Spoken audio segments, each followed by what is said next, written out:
Hello, ಎಲ್ಲರಿಗೂ ನಮಸ್ಕಾರ. ನಾನು ಯಶಸ್ವಿನಿ.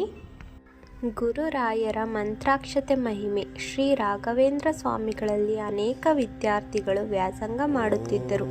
ಅವರಲ್ಲೊಬ್ಬ ಬಡ ವಿದ್ಯಾರ್ಥಿ ತನ್ನ ವಿದ್ಯಾಭ್ಯಾಸ ಮುಗಿಸಿ ಹೊರಡುವಾಗ ರಾಯರಲ್ಲಿ ಬಂದು ತನ್ನ ಬಡತನದ ಕಷ್ಟಗಳನ್ನು ಅವರ ಬಳಿ ತೋಡಿಕೊಂಡು ತನ್ನನ್ನು ಅನುಗ್ರಹಿಸಬೇಕೆಂದು ಕೇಳಿಕೊಂಡನು. ಸ್ನಾನದ ಸಮಯದಲ್ಲಿದ್ದ ರಾಯರು ತಮ್ಮ ಬಳಿ ಕೊಡಲು ಏನೂ ಇಲ್ಲವೆಂದರು. ಆಗ ತಾವು ಏನು ಕೊಟ್ಟರೂ ನನಗೆ ಮಹಾಪ್ರಸಾದವೆಂದು ಒಂದು ಹಿಡಿ ಮಂತ್ರಾಕ್ಷತೆಯನ್ನಾದರೂ ತಮ್ಮ ಕೈಯಿಂದ ದಯಪಾಲಿಸಬೇಕೆಂದು ಭಕ್ತಿಯಿಂದ ಬೇಡಿಕೊಂಡನು.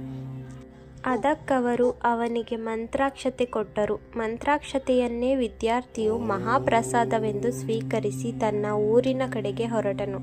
ದಾರಿಯಲ್ಲಿ ಕತ್ತಲಾಗಿದ್ದರಿಂದ ಒಂದು ಮನೆಯ ಜಗಲಿಯ ಮೇಲೆ ಮನೆ ಮಾಲೀಕರಲ್ಲಿ ಅಪ್ಪಣೆ ಪಡೆದು ಮಲಗಿದನು. ಆ ಸಮಯದಲ್ಲಿ ಮನೆಯ ಮಾಲೀಕನ ಹೆಂಡತಿ ಗರ್ಭಿಣಿಯಾಗಿದ್ದಳು. ಮಧ್ಯರಾತ್ರಿಯಲ್ಲಿ ಒಂದು ಪಿಶಾಚಿಯು ಆ ಮನೆಯೊಳಗೆ ಹೋಗಿ ಹುಟ್ಟಲಿರುವ ಮಗುವನ್ನು ಕೊಲ್ಲಬೇಕೆಂದು ಅಲ್ಲಿಗೆ ಬಂದಿತು. ಆದರೆ ಜಗಲಿಯಲ್ಲಿ ಮಲಗಿದ್ದ ಭಕ್ತನ ಬಳಿ ಇರುವ ಮಂತ್ರಾಕ್ಷತೆ ದಾಟಲು ಪ್ರಯತ್ನಿಸಿದಾಗ ಮಂತ್ರಾಕ್ಷತೆ ಬೆಂಕಿಯಂತೆ ಕಂಡು ಬಂದಿತು. ಇದರಿಂದ ಗಾಬರಿಗೊಂಡ ಪಿಶಾಚಿಯು ಭಕ್ತನನ್ನು ನೋಡಿ ಮಂತ್ರಾಕ್ಷತೆ ದೂರ ಎಸೆಯಲು ಹೇಳಿತು.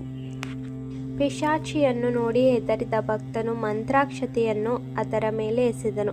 ಮಂತ್ರಾಕ್ಷತೆಯ ಪ್ರಭಾವದಿಂದ ಪಿಶಾಚಿಯು ಚೀರುತ್ತಾ ಅಲ್ಲೇ ಸುಟ್ಟು ಬೂದಿಯಾಯಿತು.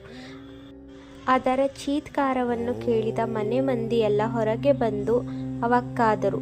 ಅಷ್ಟರಲ್ಲೇ ಮನೆಯೊಡತಿಗೆ ಮಗುವಾದ ಸಂತಸದ ಸುದ್ದಿ ತಿಳಿಯಿತು. ರಾಯರು ಕೊಟ್ಟ ಮಂತ್ರಾಕ್ಷತೆಯ ಶಕ್ತಿಯಿಂದ ದುಷ್ಟ ಶಕ್ತಿಯು ನಾಶವಾಯಿತು. ಮುಂದಿನ ವಿಡಿಯೋಗಾಗಿ ಸಬ್ಸ್ಕ್ರೈಬ್ ಮಾಡಿ. ಧನ್ಯವಾದಗಳು.